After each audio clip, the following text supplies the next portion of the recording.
उनसे प्रभावित होकर पीछे से गौरी भी कह रही है शंभू भैया। तुम लोगों ने जो आज शंभू और गौरी को भैया बहना बनवाया है, सृष्टि का नियम बदल दिया इन्होंने। तो आदरणीय मंत्री जी को प्रणाम करता हूँ। श्रोताओं के बीच में जमीन पर बैठकर वो कविता सुनने के लिए आए हैं। एक बार उनके इस भोलेपन के लिए, बड़े मन के लिए जोरदार तालियां बजाइए।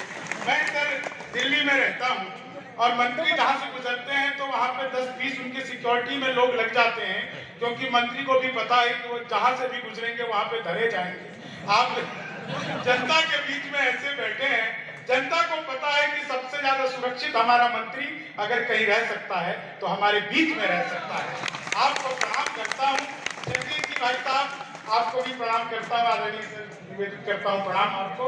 जगदीश जी ने 2016 में मुझे पहली बार आप लोगों के बीच में बुलाया था। इन 7 सालों के बीच में मेरी एक पत्नी और 2 बच्चे हुए।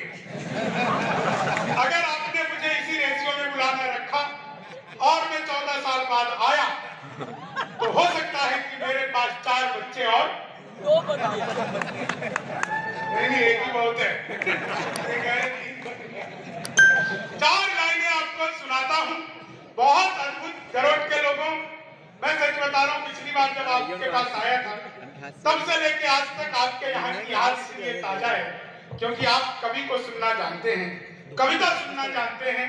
और सबसे अच्छी बात कि गरुड़ को तमाम चीजों के लिए भले ही दुनिया जानती हो, लेकिन हम सारे कवि अगर किसी एक व्यक्ति के लिए गरुड़ को जानते हैं तो हमारे कवि सम्मेलन के संयोजक आदरणीय जगदीश जी भाई साहब के कारण सारे कवियों में चर्चा रहती है कि गरुड़ का एक ऐसा मंच जो अक्टूबर के महीने में सजाया जाता है, देश के बड़े बड़े कवि जाते हैं, हम भी वहां पर जाएं तो अक्सर आपकी चर्चा कवियों में रहती है। भाई साहब प्रणाम करता हूँ। बहुत सारे लोग मोबाइल से वीडियो बना रहे हो, वीडियो को छोड़ दो, कोई फायदा नहीं होगा। लाइनों का बिल्कुल नहीं 4 लाइनें आपको सुनाऊंगा, है ना। और एक चीज और, फिर बीच में मुझे बोलने की ज्यादा आदत है नहीं। एक चीज और आपको बताऊं, पिछले लगभग 2 महीने यानी कि 60 दिन में अमन अक्षर इस बात का गवाह है कि संभवतः मैंने 60 दिन में 55-56 कवि सम्मेलन किए होंगे, लेकिन श्रेष्ठ संचालक आज हमारे बीच में हमारे संदीप शर्मा जी बैठे हुए हैं। इनके लिए तालियां बजाइए। ये न केवल एक हास्य कवि को बल्कि वीर रस के कवि को भी कैसे पढ़ाया जाता है वो सब जानते हैं। मैं उन्हें प्रणाम करता हूँ। 4 महीने गौरी ने भी तारीफ कर दी तो मेरी तो क्या ही औकात है। नहीं, देखो शंभू की मजबूरी है, जो गौरी कहेगी उसे करना पड़ेगा। और इसलिए हम लोग पास भी बैठे हैं। बीच में एक बार भैया बोल दिया था, गौरी आज गंगा जल से आचमन करना तो अपना मुंह पवित्र करना। ऐसा नहीं, शंभू को भैया नहीं बोलते, गौरी भैया बोलते हैं तो कैसे। आप लोगों को आवाज ठीक आ रही है? आप लोगों ने एक बार भी किसी कवि पे ताली नहीं बजाई। एक बार ताली बजाओ, सारे लोग जोरदार। इतनी कम बजाओगे तो मेरे बारे में भी मत बजाना। 4 लाइनें सुनाता हूँ। शहीद चौक पर हूँ, प्रणाम करता हूँ शहीदों को। यहाँ पर मैं 4 लाइनें सुनाता हूँ। भाई साहब स्वागत है भाई शंभू, बहुत बिल्कुल नहीं 4 लाइनें। पिछले दिनों मैंने मोदी जी से पूछा, क्योंकि जानते हैं कि मोदी जी से पूछने का दम कोई में नहीं है। मैंने पूछा मोदी जी आपकी नीयत क्या है? मोदी जी बोले मेरी नीयत पाक साफ है।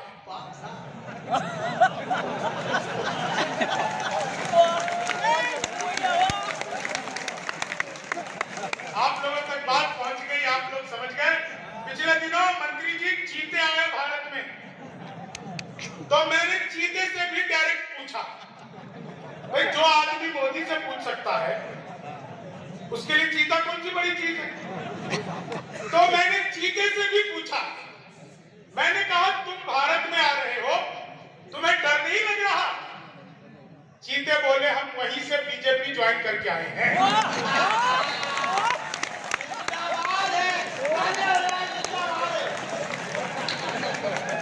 तो हमारा देश मामला अद्भुत है। एक आदमी मिला, बोला यार ये मोदी जब से आया है देश 500 साल पीछे चला गया। मैंने कहा योगी को आने दे, त्रेता युग में ले जाएगा।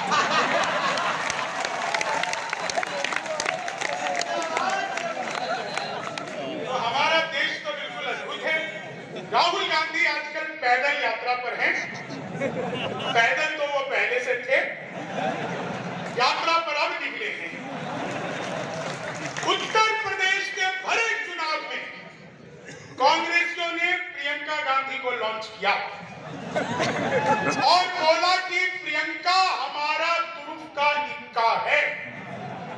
मैंने कहा तो अब तक क्यों जोकर से खेल रहे थे?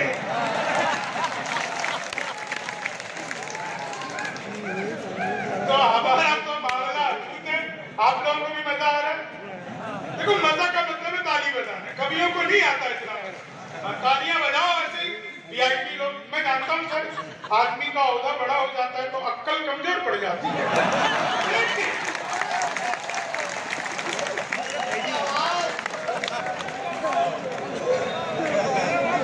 इसीलिए मंत्री जी आप सही जगह आके बैठ गए।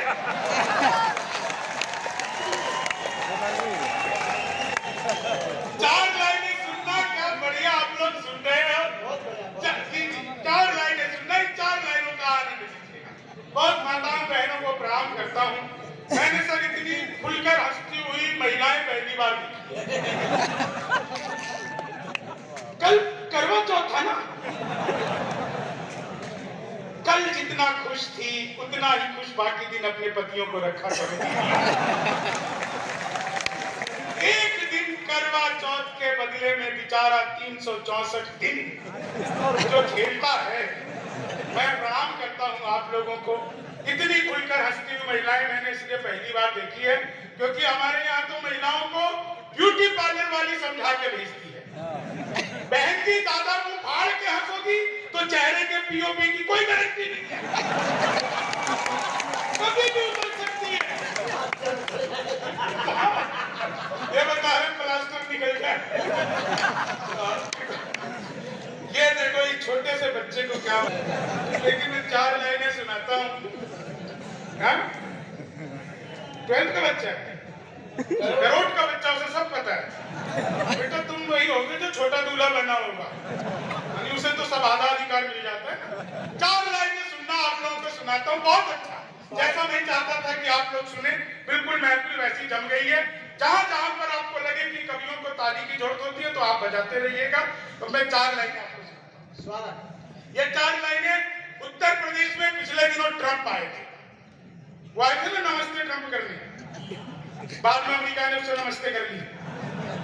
ट्रंप आए भारत, लोगों ने तरह तरह की सलाह दी। एक सलाह मैंने दी, आपको लगे कि मैंने बिल्कुल सही सलाह दे दी। ट्रंप को तो एक एक व्यक्ति का आशीर्वाद चाहिए कि लालू से बिगाओ वो तुम्हें बिहारी न कर दे, लालू से बिगाओ वो तुम्हें बिहारी न कर दे, जनता तुम्हें यहाँ की भिखारी न कर दे, जनता तुम्हें यहाँ की भिखारी न कर दे। उत्तर प्रदेश जाना ट्रंप सोच समझ कर, योगी जी तुम्हें ट्रंप से दीवारी न कर दे, योगी जी तुम्हें ट्रंप से दीवारी न कर दे, योगी जी तुम्हें ट्रंप से दीवारी न कर दे। भगवान तेरे में आओ। बहुत बढ़िया मेरे भाई ने गीत सुनाया राम भगवान का। तुम्हारा गीत बढ़िया ही है, इसको आप 5 लोगों में पढ़ो, चाहे 1000 लोगों में या लाखों में, आपने जो लिख दिया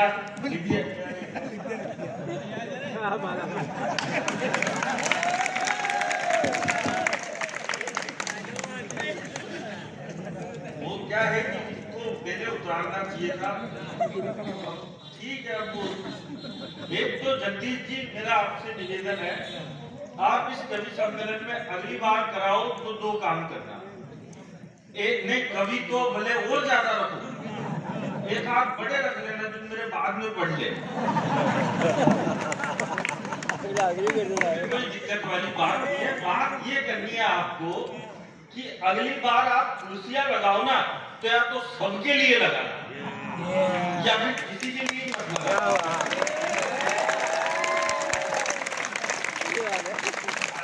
आप इच्छा लगाओ तो लगाओ, मत लगाओ तो मत लगाओ, मेरे को मालूम था इस पे ताली बजाएंगे। और बहुत बढ़िया प्रोग्राम चल रहा है और भैया आपने भी बहुत बढ़िया गीत सुनाए और आप तो खैर सुरेश बैरागी जी के बालक हो, हालांकि आप बराबर तो मेरे होंगे पर बालक उनके तो बालक ही हो, ये कहना था और कोई बात नहीं है। आपने भी महाराणा प्रताप जी बहुत बढ़िया सुनाई और भाई साहब आप कहाँ जा रहे हो यार? तो जिसको जाना था, अच्छा बैठने आए हो क्या? मैं आपके बीच, ये पीछे बैठे हो भाई साहब, आपके आगे आ जाओ, मैं आज इतनी पीछे से काहे सुन रहे हो? नहीं आओगे? नहीं आओ तो मत आओ यार, आवाज तो मेरी माँ भी आएगी। तो इसमें तो खास बात नहीं है। और एक तो आपने क्या है, ये जगदीप जी ये इतने सारे जोड़ी बुलाए थे, सारे जाति के हैं, अगली बार क्या करना है, इनके पैसे मत देना, कहीं भी नहीं जाएंगे। प्रोग्राम खत्म हुआ जब तक यही बैठे रहना पड़ेगा, लेकिन आप पैसे पहले दे देते हो तो चल जाते, मेरे को दे देते तो बिना पड़े तो आप सब मस्ती के मूड में आ जाओ, क्योंकि बहुत सारी कविताएं हो चुकी और बहुत अच्छी हो चुकी। राम जी पे हो गई, पद्मावती पे हो गई और महाराणा प्रताप पे हो गई, अब चंद्रशेखर आजाद पे बच रही है। वो मेरी दुनिया तो जो मेरे को, मैं तो केवल अपना परिचय 4 लाइनों में दे देता हूँ। कविता की 4 लाइनें सुनाऊंगा, इसके बाद बिल्कुल नहीं सुनाऊंगा क्योंकि बहुत सुना कि वो पृथ्वी में गगन में, वो है आग में समीर में, वो पृथ्वी में कि वो पृथ्वी में गगन में, वो है आग में समीर में, गंगा की लहर लहर में, वही है नीर नीर में, कृपाण में, पिनाक में, त्रिशूल में, तुणीर में, वो छंद में, रुबाई में, वो सूर में, कबीर में, सजा लिया पुष्प मैंने आरती के थाल का, मैं भक्त महाकाल का, मैं भक्त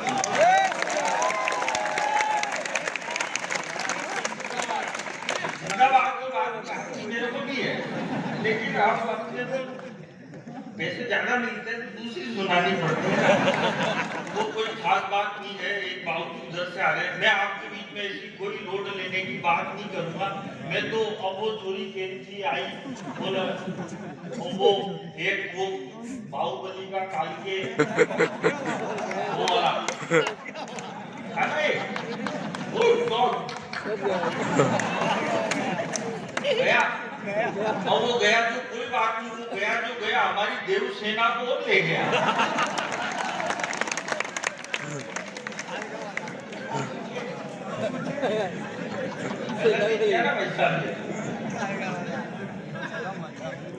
तो खैर कोई बात नहीं। अच्छा वो कह रही थी, बोला मैं गरोठ को नैनीताल कर दूंगी, इस धरती को नैनीताल बना दूंगी, और मैं कह रहा हूँ गरोठ के 4-5 ले जाए एक बार नैनीताल। 10 मिनट में उसको गरोठ नहीं बना के रखते तो मेरी गाड़ी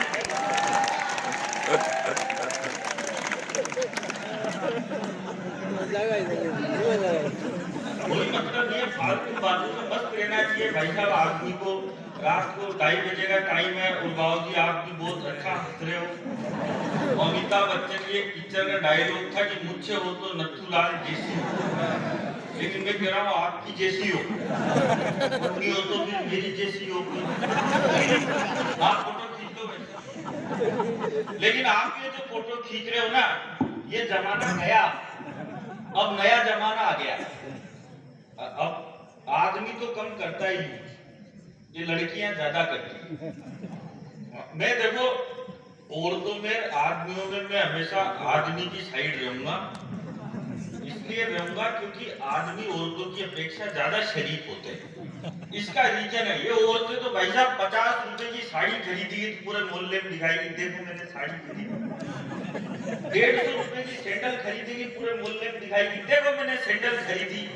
आदमी इतना शरीफ होता है, 5000 की दारू पी के चुपचाप हो जाता है। इसलिए साइड में रहना पड़ेगा। ये फोटो खींचने का जमाना गया, आदमी तो कम करता है, लड़कियां ज्यादा करती है। मेरे को फोटो खींचना होगा, आप ढंग से देखना, सेल्फी खींचते टाइम लड़कियों का और बीड़ी पीते टाइम गांव के बूढ़े डोगरों का मुंह एक जैसा हो जाता है।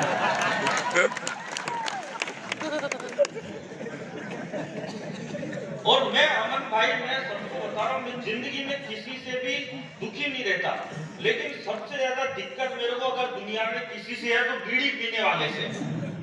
वो बीड़ी फूंकता रहेगा, हर 2 मिनट में कहता रहेगा, देख तेरी कसम झूठ नहीं बोल रहा, अग्नि हाथ में है।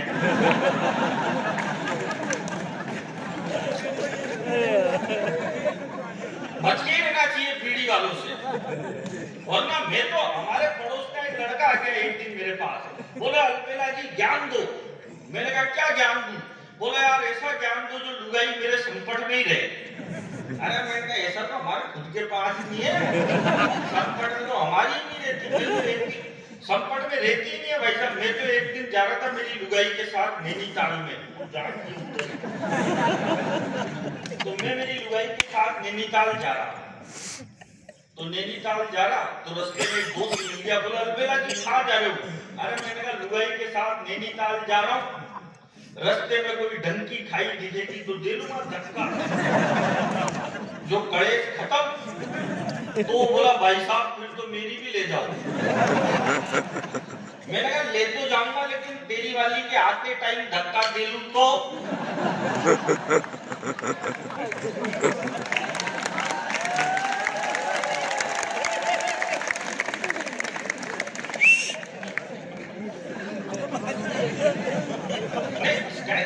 मेरा दोस्त आगे एक दिन मेरे को बोला ज्ञान दो भाई साहब। मैंने कहा क्या ज्ञान? तो बोला ऐसा ज्ञान दो जो लुगाई जिंदगी भर मेरे संकट में रहे। मैंने कहा ले ऐसा ज्ञान, लुगाई कहीं जाएगी ही नहीं। मैंने शादी कब है तेरी? बोलो भाई साहब अगले महीने में 5 तारीख को। मैंने कहा ठीक है, शादी के पहले ही दिन कुछ भी नहीं करना, लुगाई के पास जाना और एक ब्लेंडर स्प्राइट की बोतल ले जाके रखना। ब्लेंडर समझते हो ना,